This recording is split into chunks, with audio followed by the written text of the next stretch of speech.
इस वक्त की सबसे बड़ी खबर पाकिस्तान से है, जहां बलोच लिबरेशन आर्मी ने अब भी पाकिस्तानी सेना और आईएसआई के 182 सैनिकों को बंधक बनाकर रखा हुआ है। बलोचिस्तान के इन विद्रोही लड़ाकों ने यह धमकी दी है कि अगर पाकिस्तान की सेना ने उन पर हमला किया तो वो इन 182 सैनिकों को गोलियों से भून देंगे। जिस ट्रेन को इन विद्रोहियों ने बंधक बनाया है उस ट्रेन का नाम है जाफर एक्सप्रेस और यह एक पैसेंजर ट्रेन है जिसकी सेवाएं पिछले अक्टूबर महीने से ही बहाल की गई थी। इस नक्शे पर अभी आप देख पाएंगे कि यह ट्रेन बलूचिस्तान की राजधानी क्वेटा से 1600 किलोमीटर की दूरी तय करके पेशावर जा रही थी। यह इस ट्रेन का रूट है जो आपकी स्क्रीन पर है।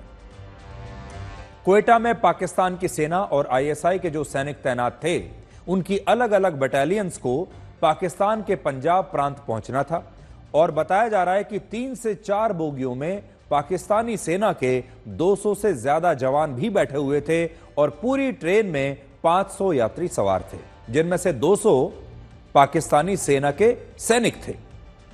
बलोच लिबरेशन आर्मी के 400 से 500 विद्रोही लड़ाकों ने इस ट्रेन को हाईजैक करने के लिए उस पर हमला किया और यह हमला बलोचिस्तान के ही बोलान इलाके में किया गया।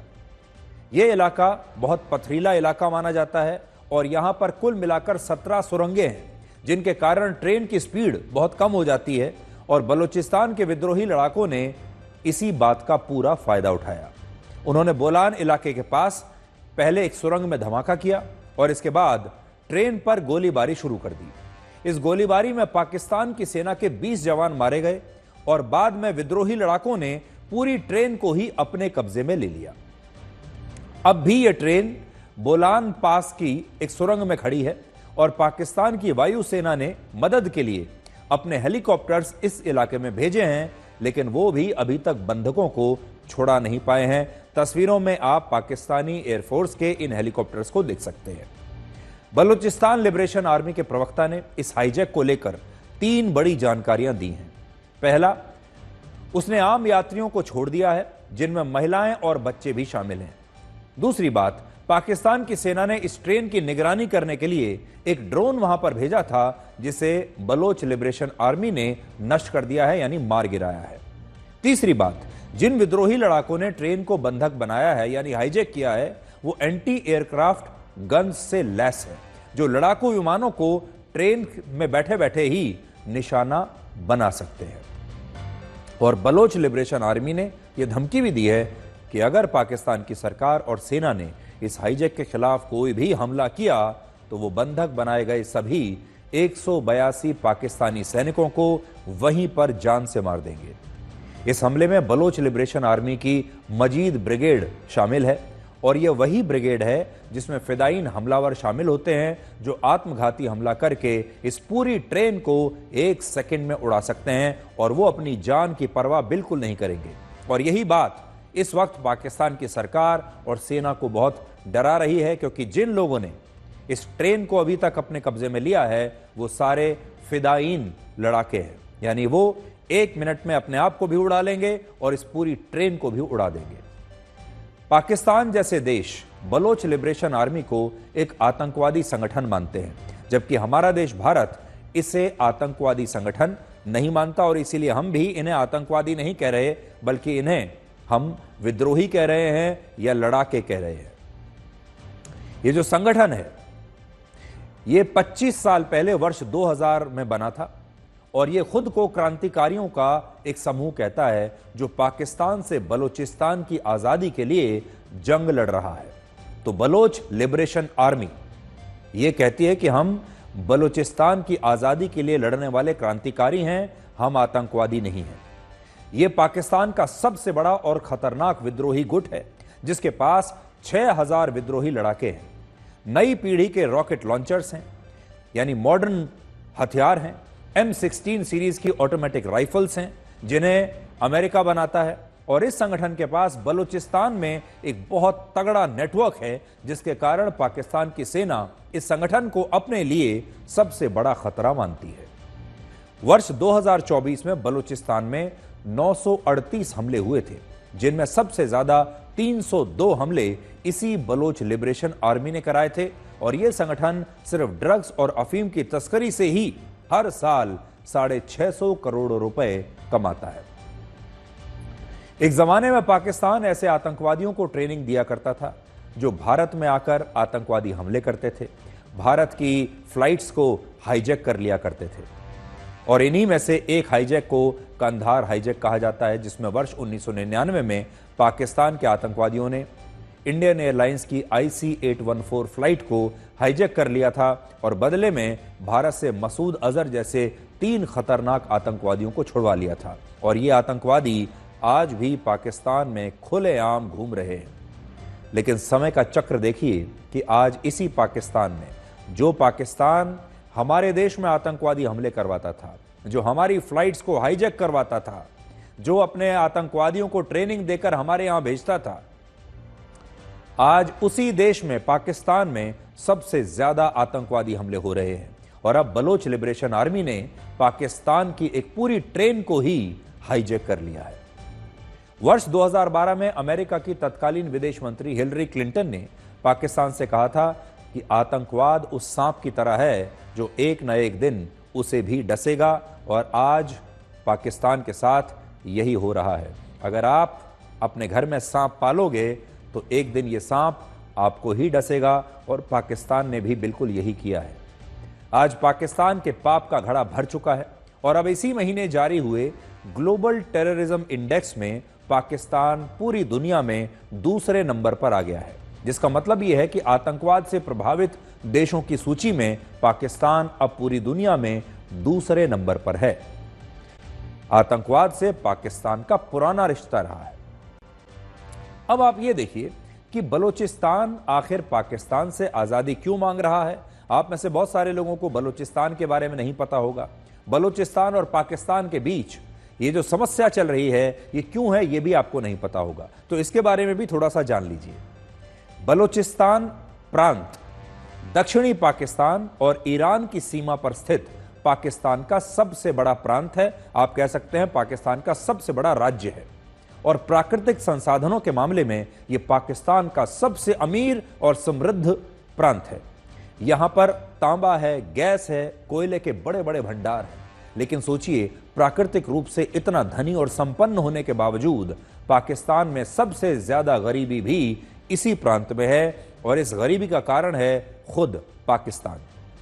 इस प्रांत में पाकिस्तान ने विकास होने ही नहीं दिया। आज से 1400 वर्ष पहले यह इलाका मकरान नाम से लोकप्रिय था, और इस इलाके पर सिंध के राय राजवंश का नियंत्रण था। यह बात उस समय की है जब इस इलाके में इस्लाम धर्म नहीं पहुंचा था, और उस वक्त यहां ज्यादा आबादी या तो हिंदुओं की हुआ करती थी या बौद्ध धर्म के लोगों की थी। तो इसलिए यह बात याद रखिएगा, यह बलूचिस्तान वो इलाका है जहां पर ज्यादातर हिंदू या बौद्ध रहा करते थे, इस्लाम यहां पर नहीं पहुंचा था। 7वीं शताब्दी में जब अरब में इस्लाम धर्म की स्थापना हुई, उसके बाद अरब से आए विदेशी आक्रमणकारियों ने इस इलाके पर हमला किया, और धीरे धीरे इस इलाके की पूरी डेमोग्राफी बदल दी, आबादी पूरी बदल दी, और इस क्षेत्र में हिंदू और बौद्ध धर्म का वर्चस्व समाप्त हो गया और इस्लाम का वर्चस्व शुरू हुआ। वर्ष 1783 में जब भारत पर ब्रिटिश सरकार का कब्जा पूरा हो चुका था, उस समय बलूचिस्तान रियासत ने यहां के ग्वादर बंदरगाह को ओमान के सुल्तान को बेच दिया। उस समय बलूचिस्तान की इस रियासत को कलात खानत कहा जाता था, और आजादी से पहले अंग्रेजों के शासनकाल में भारत ने जो 565 रियासतें थीं, ये भी उन्हीं में से एक थी। इसलिए आगे बढ़ने से पहले यह भी जान लीजिए, भारत की 565 रियासतों में से एक ये भी थी। हालांकि इस रियासत ने भारत की आजादी के आंदोलन में कोई हिस्सा नहीं लिया, और यह रियासत हमेशा से ही खुद को आजाद मानती थी, स्वतंत्र मानती थी। फिर वर्ष 1947 में जब भारत और पाकिस्तान का बंटवारा हुआ, तब इन सभी रियासतों को 2 विकल्प दिए गए। पहला, भारत में विलय कर लीजिए, भारत में शामिल हो जाइए, या पाकिस्तान में से, भारत या पाकिस्तान में से किसी को चुन लीजिए, एक को, एक देश में अपनी रियासत का विलय कर लीजिए। और दूसरा विकल्प था, अगर कोई रियासत इन दोनों देशों में अपना विलय नहीं चाहती तो वो स्वतंत्र यानी आजाद रह सकती है। उस समय कश्मीर की तरह बलूचिस्तान की रियासत ने भी यही तय किया कि वो न भारत में मिलेगी न पाकिस्तान में, और वो आजाद रहेगी। हालांकि बलूचिस्तान के शासक पर पाकिस्तान का बहुत दबाव था कि वो पाकिस्तान में अपना विलय कर लें, जबकि कुछ ऐतिहासिक दस्तावेजों में यह भी लिखा है कि उस समय की बलूचिस्तान रियासत भारत में अपना विलय करने की इच्छुक थी।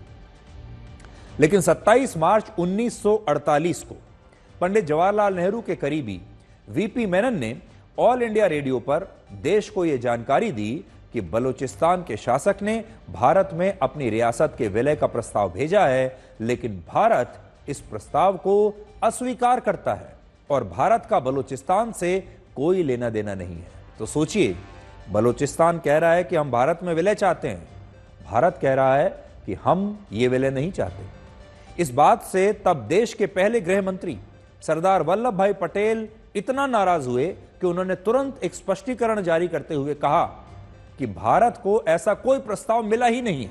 लेकिन बहुत सारे इतिहासकार मानते हैं कि उस समय बलूचिस्तान के शासक अपनी रियासत को भारत में मिलाने के लिए काफी इच्छुक थे, लेकिन पंडित नेहरू ने इस रियासत के महत्व को समझा ही नहीं और इसे भारत में विलय नहीं किया। जबकि मोहम्मद अली जिन्ना को जैसे ही इसकी खबर लगी तो उन्होंने ऑल इंडिया रेडियो के इस कार्यक्रम के 2 दिन के बाद ही 29 मार्च 1948 को पाकिस्तान की सेना के माध्यम से बलूचिस्तान पर हमला करवा दिया और बलूचिस्तान को पाकिस्तान में मिला लिया।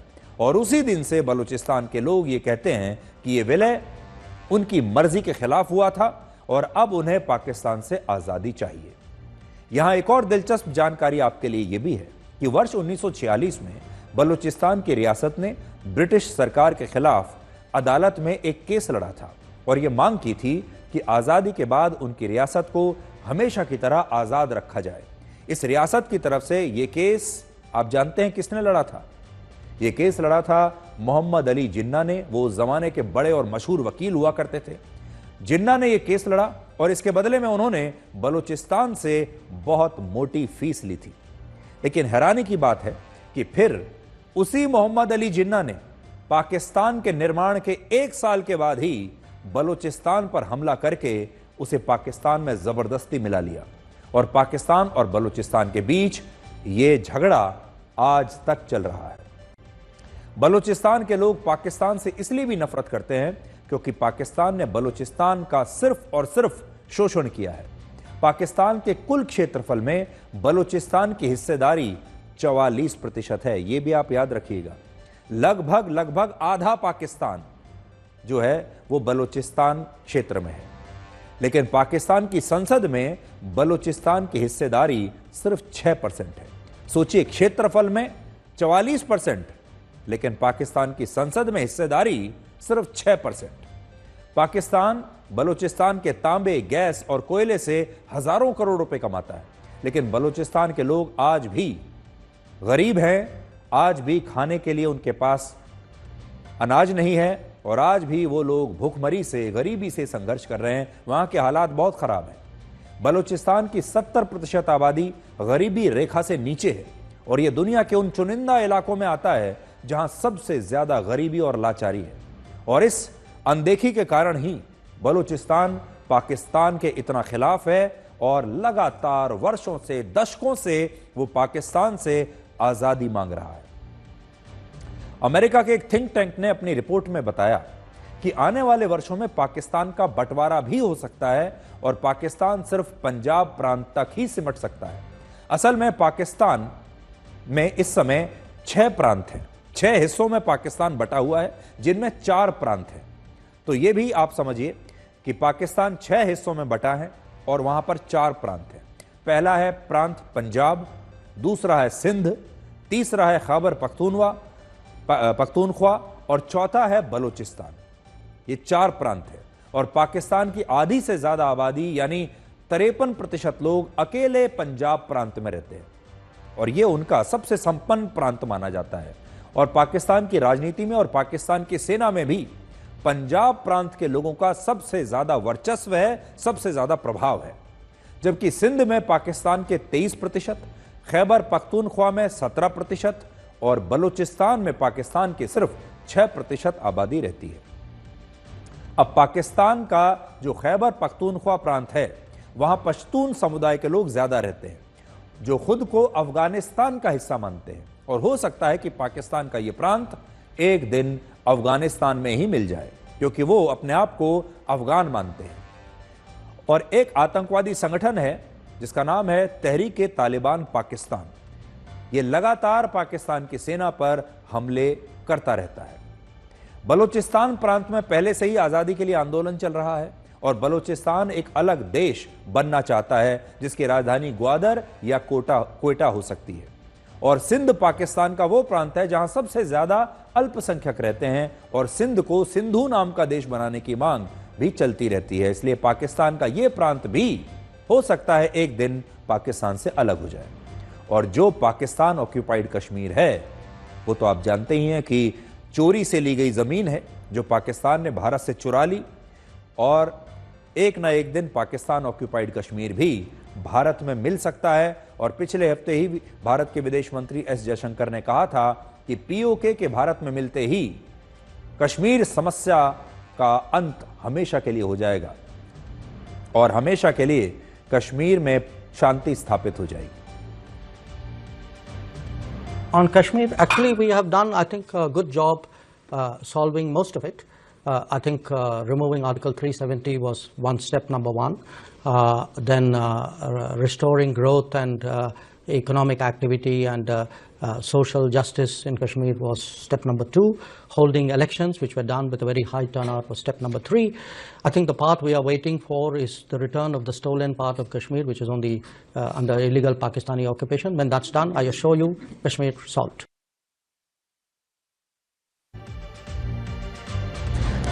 तो आज हमने आपको ये तो बता ही दिया कि पाकिस्तान में जिस ट्रेन को हाईजैक किया गया है, ये कितनी बड़ी खबर है। उस ट्रेन में अब भी लगभग 182 के आसपास पाकिस्तानी सेना के जवान मौजूद हैं। और हमने आपको ये भी बताया कि बलूचिस्तान की समस्या कितनी बड़ी है पाकिस्तान में, और पाकिस्तान के कई प्रांत ऐसे हैं जो आज भी पाकिस्तान से अलग होना चाहते हैं। अब हम आपको ये बताएंगे कि क्या हमारे देश का नाम इंडिया की बजाय भारत होना चाहिए, और सिर्फ भारत ही होना चाहिए, और क्या इंडिया और हिंदुस्तान जैसे शब्दों को देश के नाम से हमेशा के लिए हटा देना चाहिए। यह बहस उस बयान से फिर से शुरू हो गई जो राष्ट्रीय स्वयंसेवक संघ के सर कार्यवाह दत्तात्रेय होसबले ने दिया है। उनका कहना है कि अगर देश का नाम भारत है तो इसे फिर इंडिया क्यों कहा जाता है। उन्होंने ये भी मांग की कि जितने भी सरकारी उपक्रमों के नामों में इंडिया आता है, उन नामों को बदल देना चाहिए और भारत देश को सिर्फ भारत कहकर ही संबोधित करना चाहिए। भारत के नाम को इंडिया ही कहना चाहिए। वो इंग्लिश में इंडिया है और भारतीय भाषा में भारत है। क्या ऐसे हो सकता है इस दुनिया में कहीं? कॉन्स्टिट्यूशन ऑफ इंडिया भारत का संविधान, रिजर्व बैंक ऑफ इंडिया भारतीय रिजर्व बैंक, हर जगह पर ऐसे क्यों करना पड़ रहा है? प्रश्न उठना चाहिए। इसको ठीक करना ही पड़ेगा ना। देश का नाम भारत है तो भारत ही कहो, और एक इंडिया क्या और एक क्या। आपको याद होगा वर्ष 2023 में जब G20 समिट का आयोजन हुआ था, तब पहली बार राष्ट्रपति भवन की तरफ से जारी किए गए निमंत्रण पत्र पर द प्रेसिडेंट ऑफ इंडिया की जगह द प्रेसिडेंट ऑफ भारत लिखा था। उस समय भी यह बहस हुई थी कि क्या भारत सरकार आधिकारिक रूप से देश का नाम अब सिर्फ भारत रखने वाली है, और क्या इसके पीछे विपक्षी दल भी हो सकते हैं जिन्होंने अपने गठबंधन का नाम इंडिया रखा था। भारतीय संविधान के अनुच्छेद 1 में देश को इंडिया और भारत दोनों नामों से संबोधित किया गया है। इसमें लिखा है, India that is Bharat shall be a union of states, यानी इंडिया जो कि भारत है वो राज्यों का एक संघ होगा। जो लोग भारत नाम का समर्थन करते हैं वो अक्सर ये बात कहते हैं कि देश का सही प्रतिनिधित्व भारत नाम से ही होता है, ना कि इंडिया के नाम से। देश के राष्ट्रगान में भारत भाग्य विधाता का जिक्र है, ना कि इंडिया भाग्य विधाता का। इसी तरह से लोग भारत माता की जय कहते हैं, ना कि इंडिया माता की जय। यानी इंडिया में वो भावना नहीं आती जो भारत में आती है। हमारा इतिहास भी यही कहता है कि देश का मूल नाम इंडिया नहीं बल्कि भारत है। माना जाता है कि जब अलेक्जेंडर द ग्रेट ने 325 ईसा पूर्व भारत पर आक्रमण किया, तब उसने सिंधु नदी को इंदु नदी कहा था और इंदु शब्द बाद में ग्रीक भाषा में इंडस, इंडी या फिर अंग्रेजी भाषा में ये इंडिया शब्द बन गया और अंग्रेजों ने 15वीं शताब्दी के आसपास भारत को इंडिया कहना शुरू किया। यानी ये जो इंडिया नाम है ये भारत को अंग्रेजों ने दिया था और ये नाम इंपोर्टेड था और इंपोर्टेड ही है और हमारे देश का मूल नाम ये कभी भी नहीं था। हमारा मूल नाम था भारत, लेकिन अंग्रेजों ने इंडिया कहना शुरू कर दिया। महर्षि विश्वामित्र और अप्सरा मेनका की बेटी शकुंतला और पुरुवंशी राजा दुष्यंत के बीच गंधर्व विवाह हुआ था और इन दोनों के पुत्र का नाम था भरत और राजा भरत को यह आशीर्वाद मिला था कि वो आगे चलकर चक्रवर्ती सम्राट बनेंगे और उनके नाम पर इस भूखंड का नाम भारत के नाम से प्रसिद्ध होगा और ऐसा माना जाता है कि यहीं से भारत को भारतवर्ष या फिर भारत का नाम मिला। हमारे देश का मूल नाम इसलिए भी है भारत क्योंकि महाभारत में भारत नाम इसी भूखंड को परिभाषित करता है। जब भारत अंग्रेजों से आजाद हुआ उस समय संविधान सभा के कई सदस्यों ने इंडिया नाम का विरोध किया था और इन सभी सदस्यों का यह कहना था कि इंडिया दैट इज भारत कहने से ऐसा लगता है कि हम भारत शब्द की तुलना में इंडिया को ज्यादा प्राथमिकता दे रहे हैं, जबकि इंडिया नाम हमें गुलामी की याद दिलाता है और यह नाम हमें अंग्रेजों से मिला है, तो फिर इस नाम को भूल जाना ही बेहतर है।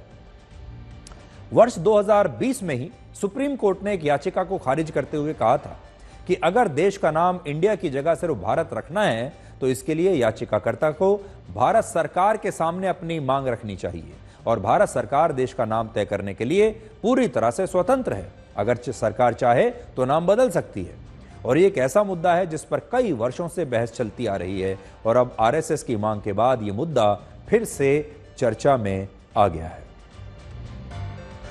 We call it Bharat, we call it Bharat, we call it India, we call it Hindustan। हमारे 3 नाम है ना, आप जिस नाम से पुकारना चाहें आप पुकारें। वजीर आजम साहब के जहाज पे भारत भी लिखा है, इंडिया भी लिखा है। It's called the Indian air force, Indian army. लेकिन हम भारत के हवाले से भी बात करते हैं। जब हम सारे जहां से अच्छा गाते हैं तो क्या कहते हैं, अलग नाम है। आप जिस नाम से पुकारना चाहें आप पुकारें। पढ़ें संविधान, उसमें लिखा है India that is a Bharat, Bharat that is a India. तो उसमें संविधान में इनको विश्वास नहीं।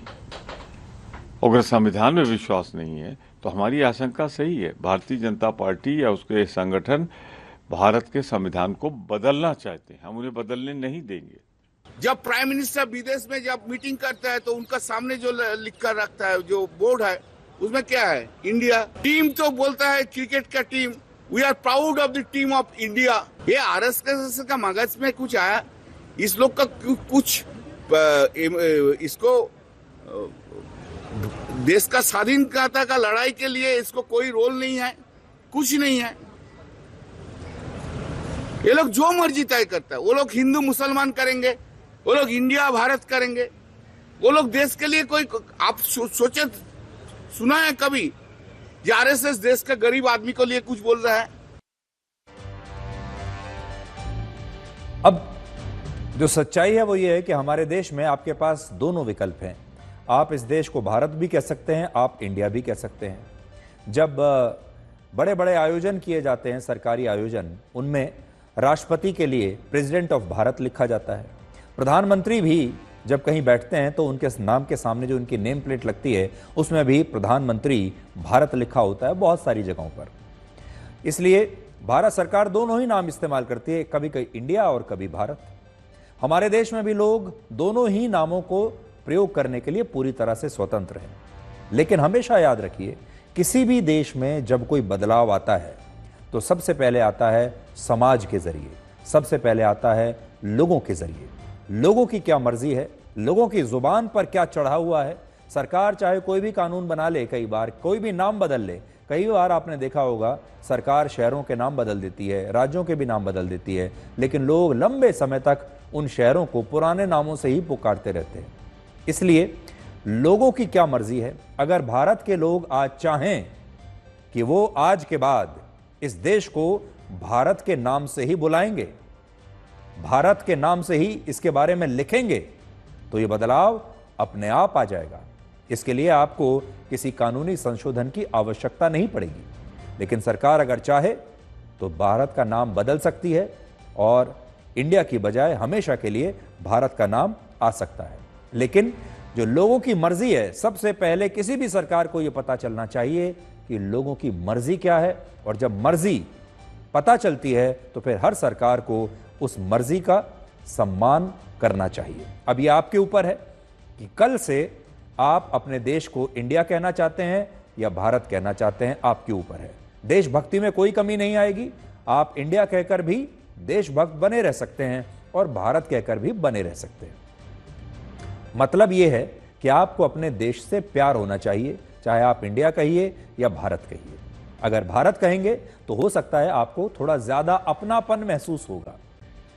अब हम आपको यह बताते हैं कि हमारे पड़ोसी देश नेपाल में आजकल योगी आदित्यनाथ के पोस्टर्स और नारे क्यों गूंज रहे हैं, और क्या नेपाल फिर से हिंदू राष्ट्र बनने वाला है।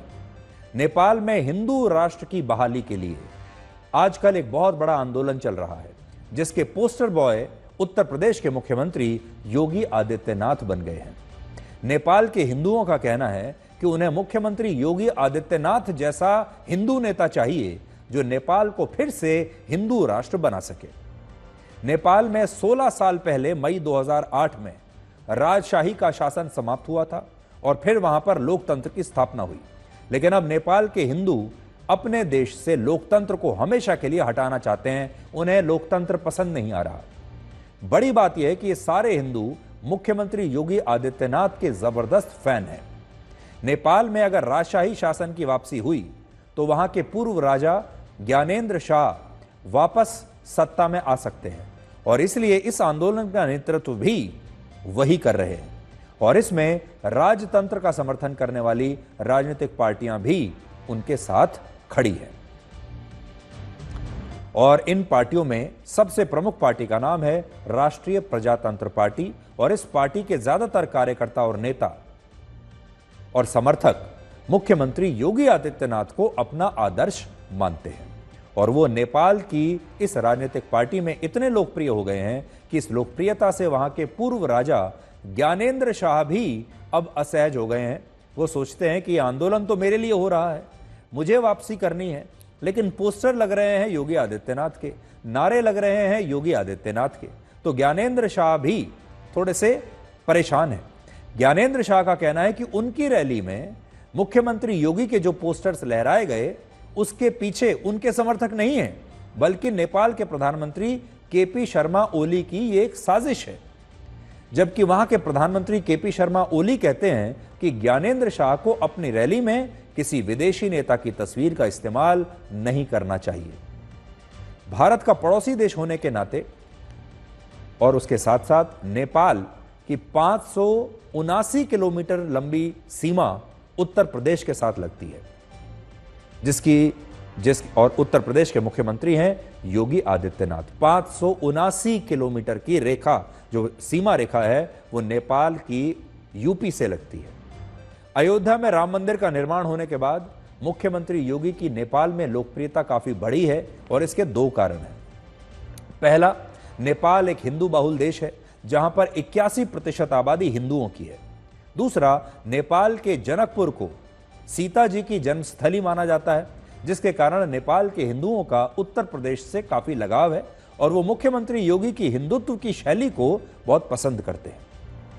नेपाल के लोग हिंदू राष्ट्र और राजशाही शासन की वापसी चाहते हैं, और इसका एक बड़ा कारण यह है कि लोकतंत्र नेपाल को राजनीतिक स्थिरता नहीं दे पाया। पिछले 16 वर्षों में नेपाल में 13 प्रधानमंत्री बदल चुके हैं। सोचिए, 16 साल में 13 प्रधानमंत्री बदले हैं, और इनमें एक भी प्रधानमंत्री ने अपने 5 वर्षों का कार्यकाल पूरा नहीं किया है। नेपाल में आज तक ऐसा कभी नहीं हुआ जब वहां के चुनाव में किसी एक राजनीतिक पार्टी को बहुमत मिला हो, और यही अस्थिरता नेपाल को लगातार कमजोर कर रही है। नेपाल अब गठबंधन की राजनीति से और गठबंधन सरकारों से थक चुका है, और इससे लोगों में काफी नाराजगी है।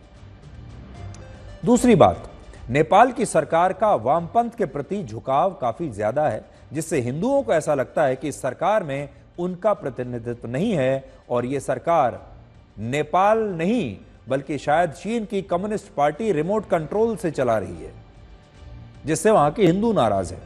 नेपाल के लोगों को लगता था कि राजतंत्र को हटाने से वहां बेरोजगारी कम होगी, देश में विकास आएगा, देश की स्थिति बेहतर होगी और एक राजशाही के परिवार का जो शासन जब हटेगा तो लोगों का शासन आएगा जिसमें आम आदमी का प्रतिनिधित्व होगा। लेकिन ऐसा कुछ नहीं हुआ और नेपाल इस समय अपने सबसे बुरे दौर से गुजर रहा है। नेपाल में बेरोजगारी दर इस समय 11% है, महंगाई दर 6% है, नेपाल का जीडीपी ग्रोथ रेट सिर्फ 2% है। लोगों का कहना है कि लोकतंत्र की स्थापना से जनता के नहीं बल्कि नेताओं के अच्छे दिन आ गए और वो इसलिए अब नेपाल को फिर से हिंदू राष्ट्र बनाना चाहते हैं और राजशाही की बहाली करवाना चाहते हैं। हालांकि नेपाल में राजशाही की बहाली इतनी आसान भी नहीं होगी। राष्ट्रीय प्रजातंत्र पार्टी पूर्व राजा ज्ञानेंद्र शाह का समर्थन करती है और लोकतंत्र के खिलाफ राजतंत्र को जरूरी मानती है। लेकिन इसके बावजूद इस पार्टी ने वर्ष 2022 के चुनावों में 275 में से सिर्फ 14 सीटें जीती थी। नेपाल में वर्ष 1768 से लेकर 2008 के बीच 240 वर्षों तक राजशाही परिवार का शासन रहा और उस शासन में सबसे बड़ी समस्या यह थी कि आम लोगों की कोई सुनवाई नहीं थी और एक राजा था, राज परिवार था और सामने प्रजा थी। नेपाल का राज परिवार आपस के झगड़ों में और सत्ता में इतना उलझा रहा कि नेपाल के लोग सैकड़ों वर्षों तक गरीबी और भूखमरी से संघर्ष करते रहे। वर्ष 2001 में नेपाल के क्राउन प्रिंस दीपेंद्र ने, प्रिंस दीपेंद्र, राजकुमार दीपेंद्र आप कह सकते हैं, उन्होंने अपने ही पिता और नेपाल के पूर्व राजा बीरेंद्र शाह, अपनी मां और अपने भाइयों समेत अपने राज परिवार के 9 लोगों की अपने घर में, अपने महल में गोली मारकर हत्या कर दी थी और इसके बाद खुद भी उन्होंने आत्महत्या कर ली थी। इस हत्याकांड के बाद नेपाल के पूर्व राजा बीरेंद्र शाह के चचेरे भाई ज्ञानेंद्र शाह को वहां का नया राजा बनाया गया और अब फिर से ज्ञानेंद्र शाह नेपाल के राजा बनने के लिए यह आंदोलन कर रहे हैं। पूरी दुनिया में भारत और नेपाल 2 ही ऐसे देश हैं जहां बहुसंख्यक आबादी हिंदुओं की है। इनमें 145 करोड़ की आबादी वाले भारत में 80% हिंदू रहते हैं और 3 करोड़ की आबादी वाले नेपाल में 81% हिंदू रहते हैं। नेपाल अगर फिर से हिंदू राष्ट्र बनता है तो वो दुनिया का पहला हिंदू राष्ट्र होगा क्योंकि भारत हिंदू राष्ट्र नहीं है। इस वक्त पूरी दुनिया में 27 देश इस्लामिक राष्ट्र हैं, 13 देश ईसाई राष्ट्र हैं, लेकिन पूरी दुनिया में हिंदू राष्ट्र एक भी नहीं है। अब हम आपको यह बताएंगे कि सोशल मीडिया पर मिलने वाली सलाह, वो भी आपके स्वास्थ्य को लेकर, कई बार कितनी खतरनाक हो सकती है।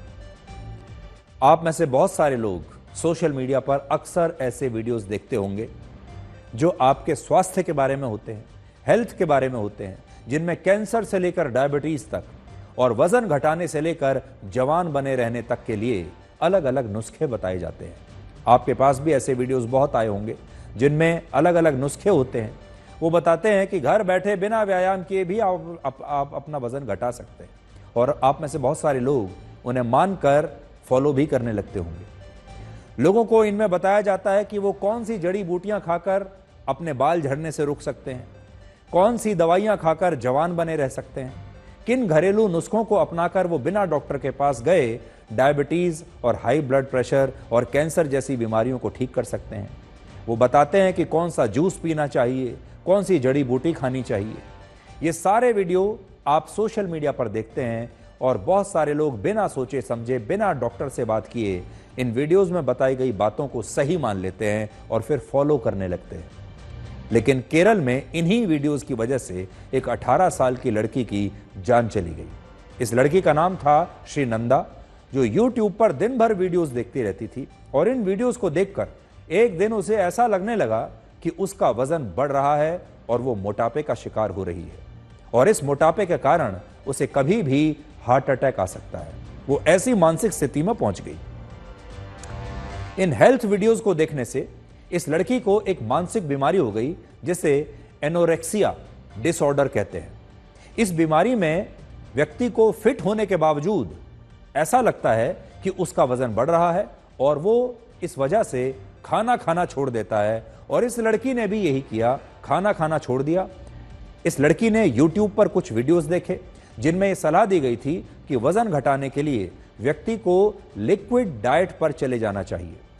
लिक्विड डाइट का मतलब यह है कि खाना पूरी तरह से छोड़ देना और 24 घंटे सिर्फ पानी या तरल पदार्थ पर निर्भर रहना।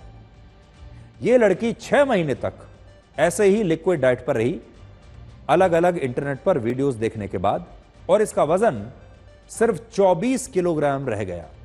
और 2 हफ्ते पहले जब इसका ब्लड शुगर का स्तर बहुत नीचे गिर गया, तब इसे अस्पताल में भर्ती कराया गया और इसके बाद इलाज के दौरान ही इस लड़की की मौत हो गई। इस लड़की के परिवार का कहना है कि जिस तरह जहर देकर किसी व्यक्ति को मारा जाता है, ठीक उसी तरह से YouTube के इन वीडियोस ने इस लड़की के लिए एक धीमे जहर का काम किया। और अब इन वीडियोस को बनाने वाले इन्फ्लुएंसर्स के खिलाफ सख्त कार्रवाई होनी चाहिए, जिन्होंने बिना किसी शोध के, बिना किसी रिसर्च के लोगों को गलत सलाहें दी। जिन लोगों ने उन सलाहों को फॉलो किया, वो लोग आज मुसीबत में हैं। इस वक्त भारत में सिर्फ इंस्टाग्राम पर ही हर दिन 4.5 करोड़ रील्स अपलोड होती हैं, जिनमें सबसे ज्यादा 1 करोड़ रील्स हेल्थ, फिटनेस और खाने पीने से जुड़ी होती हैं। इन रील्स में और वीडियोस में लोगों को यह बताया जाता है कि उन्हें क्या खाना चाहिए, क्या नहीं खाना चाहिए, किस खाने के क्या नुकसान है। और बड़ी संख्या में लोग इन वीडियोस में बताई गई बातों पर बिना डॉक्टर से संपर्क किए, बिना सोचे समझे अमल करना भी शुरू कर देते हैं। किसी वीडियो में किसी ने बताया कि ये जूस पीजिए, लोग तुरंत अगले दिन से वो जूस पीना शुरू कर देते हैं।